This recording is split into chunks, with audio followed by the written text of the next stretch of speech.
So ma'am முதல்ல வாழ்த்துக்கள். நீங்கள் வந்து நிறைய உங்களோட லைஃப் அப்டேட்லாம் கொடுத்துருக்கீங்க.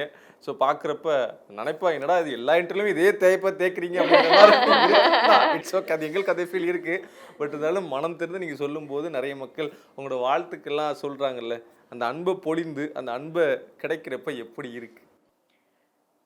ஆக்சுவலி நான் எக்ஸ்பெக்ட் பண்ணல இவ்வளோ வைரல் ஆகும். சின்ன விஷயம் தானே, இவ்வளோ வைரல் ஆகும், எல்லாரும் இவ்வளோ பேசுவாங்க அதை பற்றி நான் ஆக்சுவலி எக்ஸ்பெக்டே பண்ணல. இவ்வளோ இந்த மேக்னிடியூட்ல. ஏன்னா ஒவ்வொரு இன்டர்வியூவில் இப்போ கேட்குறாங்க, எனக்கு என்ன சொல்றதுன்னே தெரில. கூச்சமா இருக்கா? கூச்சமா இருக்கு, என்ன சொல்லணும்னு தெரில, இவ்வளோ பெரிய விஷயமா அப்படின்னு இருக்கு. பட் ஹாப்பியாக இருக்கேன், சந்தோஷமா இருக்கேன். ஒரு நிறைய தாண்டி வந்து ஒரு ஹாப்பி ஸ்பேஸில் இருக்கேன். இப்போ இது நாங்கள் வந்து எப்போவுமே முன்னாடியே டீகோட் பண்ணிட்டாங்க. நீங்கள் வந்து அனிருதா பிரதர் வந்து ஒரு இன்டர்வியூ எடுத்துருந்தீங்கல்ல, அந்த டைமே பார்த்தீங்கன்னா சில வீடியோலாம் பார்க்கும்போது கேப்ஷன்லாம் பார்த்தா இது வந்து அப்பா மகனுக்கு போட்ட கேப்ஷன் மாதிரியே இல்லை, அவங்களுக்கும் போட்ட கேப்ஷன் மாதிரியே இருக்குது அப்படிங்கிற மாதிரிலாம் கமெண்ட் போட்டிருந்தாங்க. மீன் பண்ணி வச்சிங்களா அந்த மாதிரி கேப்ஷன்ஸ்லாம்?